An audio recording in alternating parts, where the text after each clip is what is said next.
প্রতিবাদ অনেক রকম হয়। এখানে 5 বার 7 বার 8 বারের বিধায়করাও আছেন।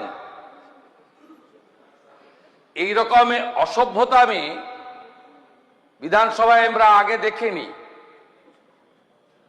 আমরাও বিরোধী দলে ছিলাম, শাসক দলে ছিলাম, আছি।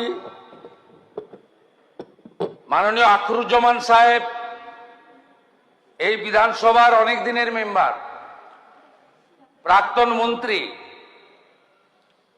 উনার বাবা হাবিবুর রহমান সাহেব মুর্শিদাবাদ জেলার আপামর মানুষের একজন শ্রদ্ধেয় ব্যক্তিত্ব।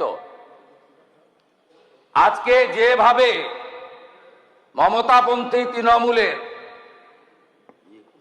একজন সদস্য তাকে কার্যত শারীরিকভাবে নির্যাতন করতে এগিয়ে গেছিলেন, আমি মুখ্যমন্ত্রী হিসাবে এবং লিডার অব দি হাউস হিসাবে এর তীব্র নিন্দা করি।